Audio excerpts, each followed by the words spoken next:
നമ്മൾ പല ദിനങ്ങളെക്കുറിച്ച് കേൾക്കാറുണ്ടല്ലേ. എത്രയോ ദിനങ്ങൾ നമ്മൾ ആചരിക്കാറുണ്ട്, ആഘോഷിക്കാറുണ്ട്. അതുപോലെ ഇന്നത്തെ ദിവസത്തിനും ഒരു പ്രത്യേകതയുണ്ട്. ഇന്ന് ലോക സൈക്കിൾ ദിനമാണ്. സൈക്ലിങ്ങിലൂടെ ആരോഗ്യം, തുല്യത, സുസ്ഥിരത, വികസനം എന്നിവ പ്രോത്സാഹിപ്പിക്കുക എന്നതാണ് ഈ വർഷത്തെ ലോക സൈക്കിൾ ദിനത്തിലെ മുദ്രാവാക്യം.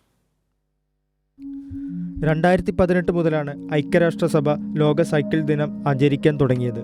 പരിസ്ഥിതി സൗഹൃദവും ആരോഗ്യം പരിപോഷിപ്പിക്കുന്ന ലളിതവും ചെലവ് കുറഞ്ഞതുമായ ഗതാഗത മാർഗമാണ് സൈക്കിൾ എന്ന് അസംബ്ലി നിരീക്ഷിച്ചിരുന്നു. ശാരീരിക ക്ഷമതയ്ക്കും ആരോഗ്യത്തിനും വളരെ പ്രയോജനകരമായ ഒന്നാണ് സൈക്കിൾ സവാരി. ഇത് നമ്മെ ശാരീരികമായും മാനസികമായും ആരോഗ്യത്തോടെ ഇരിക്കാൻ സഹായിക്കുന്നു.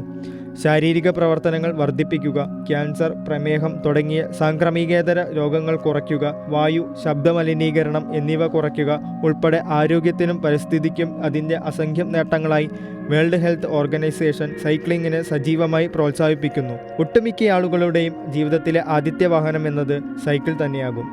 കൊറോണ വൈറസിനു ശേഷം പല രാജ്യങ്ങളും അവരുടെ ഗതാഗത സംവിധാനങ്ങളെക്കുറിച്ച് പുനർവിചിന്തനം ചെയ്തു. സൈക്ലിങ്ങിനെ ഒരു ഗതാഗത ഉപാധിയായി അവർ ഉയർത്തിക്കൊണ്ടുവന്നിരിക്കുന്നു. ചിലവ് കുറഞ്ഞതും പരിസ്ഥിതിക്ക് ഇണങ്ങിയതുമായ സൈക്ലിംഗ് ആരോഗ്യ പരിപാലനത്തിനും ഒരു മാർഗമായി അവർ പ്രയോജനപ്പെടുത്തുന്നു. ഇന്നു നമ്മുടെ രാജ്യത്തും സൈക്ലിങ്ങിനെ നിരവധി യുവാക്കൾ പിന്തുടരുന്നു. യുവാക്കൾ ആരോഗ്യ പരിപാലനത്തിന് സൈക്ലിംഗ് ഉപയോഗിക്കുന്നു. അതുപോലെ പലരും ജോലിക്ക് പോകുമ്പോഴും സൈക്ലിംഗ് ഒരു ഗതാഗത മാർഗമായി ഉപയോഗിക്കുന്നു. Abhijith KN, Kairali news.